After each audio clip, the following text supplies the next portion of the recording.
What's going on, guys? Genjigear here, and today we're going to open up the Innistrad Remastered. This is the first pack opening that I've ever done on the channel. I don't generally do these, but I figured since I'm paying an exorbitant amount of money for these, I might as well try and make a little bit of my money back. Yeah, so it's actually like 3 a.m. right now. I'm still like struggling to fight jet lag because I was just in Japan.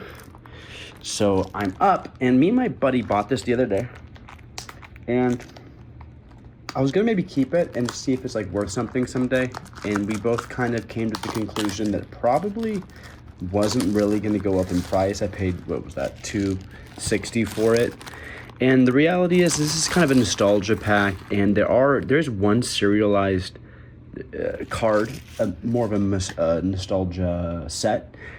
This is actually the very first set that I played completely when I started Magic. So I started Magic during the World Wake block that came before this.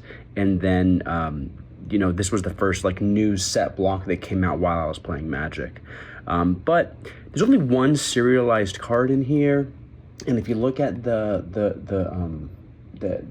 Ravnica Remastered, that one did go up, but it has serialized like shock lands or dual lands or whatever, you know, the fetch, I forget which lands. They have the lands that are worth a lot that are serialized. This one only has one serialized card, just the Karlov Markov thing. That guy. Excuse me. So we're like, you know, probably not worth anything.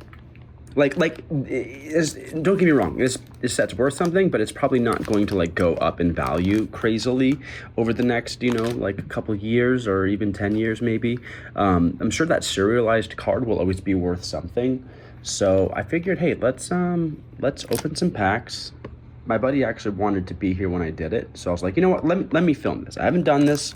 I haven't filmed an opening like this before.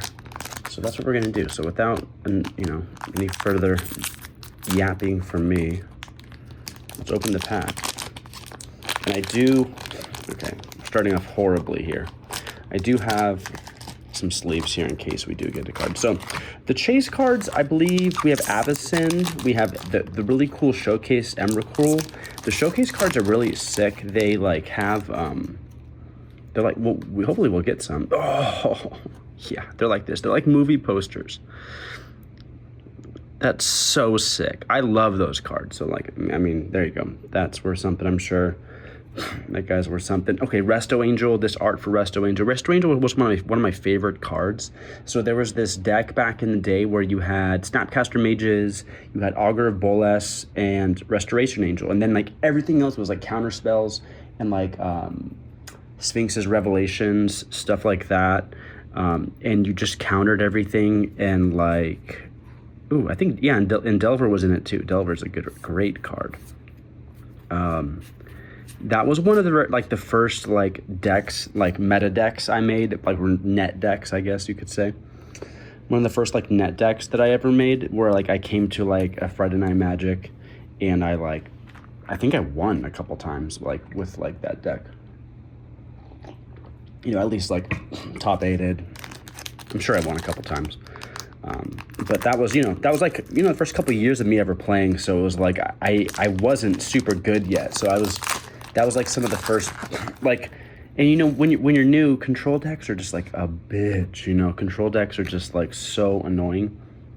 Retro art, Bloodline Keeper. I don't think that's really worth much, but that's cool. Nice, dude. So I think you get one of these in every single set. So they have the Emrakul, which is pretty sick. This one looks awesome. I love those cards. I remember this card. It's a good card. Altered Ego. Okay. Yeah, I think that was a big whiff. I'm actually not too super sure like what cards are worth a lot or not. I do know that the Karlov Markov, I don't know. There's a vampire guy that's 3 colors, and he's like a serialized card. And if I get that, I make my money back. If I don't get that, I probably don't make my money back. There is an Emrakul, which is the Showcase Emrakul, which looks amazing as well. I really hope I get that. Bloodline Keeper, that's a good card. Collective Cruelty. Okay. I don't know if that's worth anything, but hey, foil Tameo. Great. And then Morbid Opportunist. I actually got a couple of these guys, the like special guest. I got that in like one of the last sets that came out. Blood Artist. Yeah, this was the set when Blood Artist first came out. This was in like this is like in some Undying, or isn't this is like some kind of modern deck where you're like, yeah, that's a card. That's a card that's played.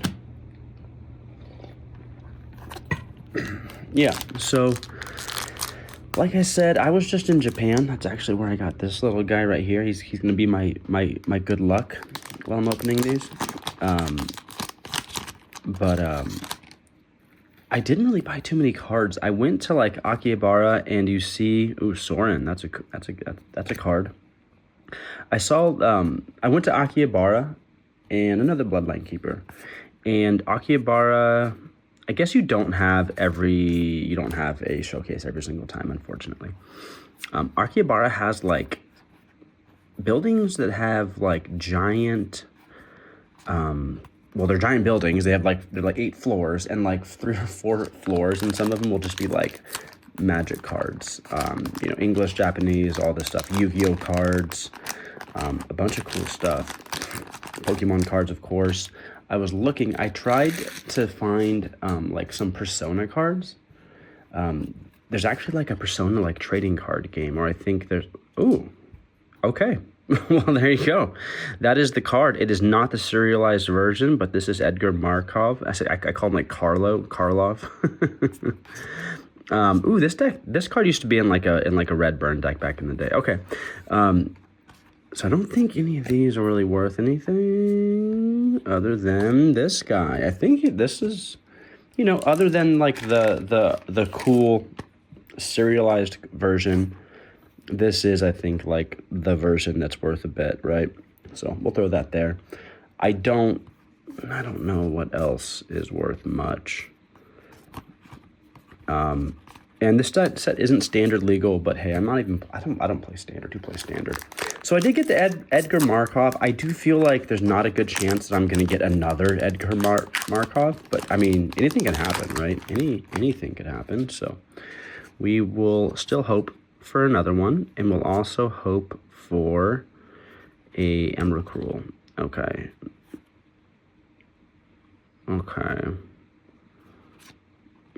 I think like this card, I don't think this was in the original one. I think this is that also. This has like kind of an Avacyn symbol here. I think that was in like the newer Innistrad Remasters or whatever. But okay, there we go. I also don't know, like there might be other cards that are worth a bit. I just don't even know.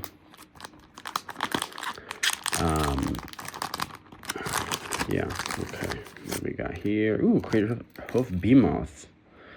The card's worth something. That's got to be worth something. It's at least playable. It's played in Elves, which is cool. Odric. Oh, okay, yeah. Kind of a whiff here, I think. I mean, I don't know. Crater Hoof Behemoth. Is that worth something? You tell me. I don't know. I don't really know. Let's put it in a sleeve just in case. I don't think it is. But one does never know.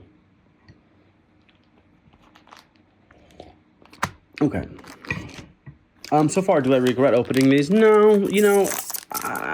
I think the only cards that I'm going to try and like keep, like for like investment purposes, are when the Final Fantasy cards come out. When the Final Fantasy cards come out, I think I'm going to. That was a cool card back in the day. You untap 5 vampires and you gain control of target creature and it becomes a vampire. That's pretty sick. Another Vexing Devil, different art. Huntmaster of the Fells, dude. This card was awesome back in the day, dude. This Huntmaster of the Fells was like, I think this was like one of the first cards like that was like super duper good, that it had to flip, where you flip it. I don't know if like, did this set create that mechanic? I think it did. It's kind of like the werewolf thing where you're a human, turn to a werewolf. And like this thing, when it comes out, it creates wolves, it creates tokens immediately and gains you life. And then when you flip it, I think it deals like 2 damage to any target. which is just amazing. So yeah, this card was great. I don't know if it's worth anything. It used to be, and it's definitely like, if you're doing like a deck, like an EDH deck, like you're gonna want that. That's a great card. That was a meta deck for a while for sure. But what was I gonna say? Yeah, so the Final Fantasy sets are coming out, and I'll be honest, I'm saving my money now. I'm going to for sure be buying some of those. Temporal Mastery, is this? I feel like this is worth something. I don't know. Oh, you know what I didn't get yet? I have not gotten a... Oh, that's cool. I have not gotten a Snapcaster Mage. I'm not going to get a Snapcaster Mage yet, which is an amazing card. All right, I only have 3 packs left. I'm going to pretend like this card's worth something. It may not be, but it's cool. It's cool. You get an extra turn. It's Miracle for 2. Extra turn. I'm sure it's played in EDH decks. Yeah, so that Final Fantasy set's coming out. I'm going to buy quite a bit of those ones. I'm gonna buy like my goal is 4 boxes of those. Open 2 and save 2, and not open them and just save them, you know, forever. Nice. I think this one's worth something. It's not foil, but it is amazing looking. This is a cool card. Very happy with that. I'm gonna put that over there. Lightning Axe. You know what? I think we had a couple other of those showcase cards that I guess, like, I'm not very good at these pack openings. I had some showcase cards. Let me get those out right here. Resto's not worth anything anymore. It's like worth 50 cents, which is hilarious because that card used to be worth like a lot of money. That might be worth something. So yeah, I want a Snapcaster Mage, and I want an Emrakul, and I want at least one more of these showcased cards. I have 2 packs, so I don't think I'm gonna get everything that I want. Whoa. Don't think so, but whatever. This might be worth something. This might be worth something. That's a cool ass card. This one's great. Wish it was foil, but honestly, it's all good. Here we go. All right, two packs left. But yeah, I'll do some pack openings for the Final Fantasy set. I'm gonna get every single card in the set. I'm going to get a full play set of like everything. Okay, that's cool. I'm gonna like save packs like for investments, wedding announcement. That's supposed to be a good one, right? Memory Deluge, Sundown Pass. Oh, this one does have some lands, but it does. Did I get any other like lands, like rares? I don't think so. Interesting. Okay. Another Blood Artist, Abundant Growth. Like, these are some pretty dang like Delver. You know, these are some playable cards. These are for sure cards that are good to have around. But here we go. It's the last one. Was this a stupid investment or was this good? So far, I think it's probably didn't quite make my money back. I don't think. I don't know, though. I actually have no clue how much these cards are worth. But I have a feeling like you're not really going to unless you get one of the... Well, I don't know. I got the Edgar Markov special one, so we'll see. Vanquish the Horde. Thinning the Ice. Galvanic Iteration. Okay. All right. Was that a good pack or not? Or a good opening box or not? To be honest, I have no clue, like I said. I think what I'm going to do is maybe go look at these real quick. I'm going to like maybe go price these out and turn off the camera, and then I'll come back real quick and I'll let you know maybe how much, you know, all these are worth, or if I forgot something, and we'll get a grand total. But yeah, give me 1 sec. Okay, so I looked some things up, and apparently this card's worth a little bit. Hermit Druid, and apparently I missed this. It's actually a Planeswalker. It's, yeah, like a retro framed Planeswalker. And it's pretty cool looking. I don't think it's worth more than $5, but I kind of missed that. That was cool. And apparently, like, this card's kind of worth something here. So I guess, you know, it's a 3/3 flyer, and create a token just by tapping it, a 2/2, and then you transform it into this guy who gives your vampires buffs. and you can still create more tokens with it. So this card's pretty decent. I got 3 of them. I think it's worth a little bit too, you know, nothing crazy. I do, it was, oh my gosh, it broke my heart seeing how much Hunt Master has fallen. This card, even like the foil version, is worth like less than $1. It's ridiculous, dude. Ridiculous how much that's fallen. Captivating Vampires is worth a bit. Actually the other version, which I did get, apparently that one was worth even more. Nothing crazy, like maybe like $10 max or something. Temporal Mastery, another like $5. Apparently this card's garbage. It's like $1 or something. This one was like $5, I think. Maybe a little bit more for the foil one. Nothing crazy. But these ones for sure the winners here. So Edgar Markov, this is... everything like falls, and you know it was like 45 and now I think it's maybe 25 or something. I don't know, but it's worth something. But this one was actually the winner here. So we have Retro Foil Craterhoof Behemoth. This one was like over $50, which makes sense. It's played in Elves, and it's played in basically any green EDH deck, right? And this is just kind of an ultimate version. You know, it's got like, you know, the promo looking thing here, even though it's not a promo card, but that.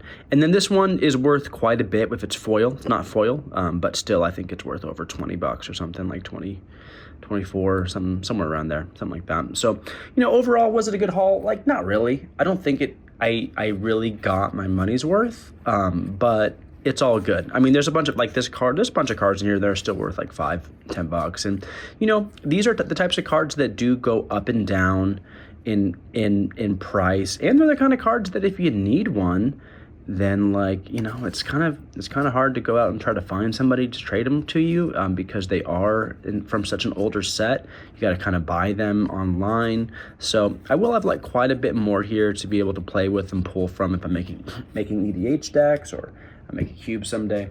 So overall, I'm pretty happy with it. I'm glad I got that Carlo, I'm just gonna call him Carlo, Edgar Markov. You know, I have a friend who has this EDH deck, and he's my friend that I first started playing Magic with, and he got back into Magic, and he made a red, black, white EDH deck, but he doesn't have this card in it. I don't know who he's using as his commander. I think yeah, maybe he's only running 2 color because he doesn't have this guy. I might just give it to him, you know, just as a kind of a old time Magic buddy gift, maybe for his birthday or something like that. But I might just give it to him. Maybe not. Or maybe I'll build a deck and then beat him with it. But anyways, thanks for watching, guys. Like, subscribe, all that stuff. When we do when Wizards of the Coast does the Final Fantasy one, I'm gonna do some openings for that one. I'm stoked for that. So yeah, anyways, thanks guys. I'll talk to you later.